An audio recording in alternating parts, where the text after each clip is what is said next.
আমাদের দেশের যশস্বী প্রধানমন্ত্রী নরেন্দ্র মোদীজি উনি ভোকাল ফর লোকাল অর্থাৎ আমাদের যে দেশীয় প্রযুক্তিতে তৈরি জিনিসগুলি প্রচার প্রসারের জন্য উনি আহ্বান করেছেন এবং এই ভোকাল ফর লোকালকে সামনে রেখে আমাদের দেশীয় প্রযুক্তিতে তৈরি জিনিসগুলি চাহিদা দিনকে দিন বাজারে বৃদ্ধি হচ্ছে এবং তার প্রচার প্রসারের জন্য আমরাও দায়িত্ব নিয়েছি বিভিন্ন জায়গায় প্রচার প্রসার করা, সমাজের কাছে বার্তা দেওয়া যে আমাদের দেশীয় প্রযুক্তিতে তৈরি জিনিসগুলি স্বদেশি জিনিসগুলি ব্যবহার করার জন্য আমরা বার্তা দিচ্ছি।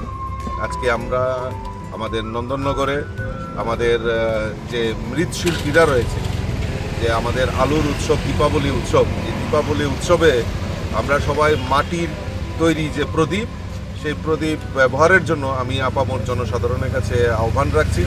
আমাদের মণ্ডলের কার্যকর্তারাও এখানে উপস্থিত আছেন, কয়েরপুর এবং আমাদের ছয় আগরতলার কার্যকর্তারা, মণ্ডল সভাপতিরা উপস্থিত আছেন। প্রত্যেকের মধ্যে এই জাগরণ তৈরি করা যে আগামী দিন আমরা এই ভোকাল ফর লোকাল আর হর ঘর স্বদেশী সেই নারাকে সামনে রেখে আমরা আজকে সবাই সমবেত হয়েছি। আর সকলের কাছে আবেদন রাখবো যে আলোর উৎসব দীপাবলি উৎসব, এই উৎসবে মাটির তৈরি যে আমাদের প্রদীপ সেটা ব্যবহার করার জন্য আমি সকলের কাছে আহ্বান রাখছি। আজকের এই শুভ দীপাবলি উপলক্ষে আমি আপনাদের মাধ্যমে সকলকে আন্তরিকভাবে অভিনন্দন এবং শুভেচ্ছা জানাই।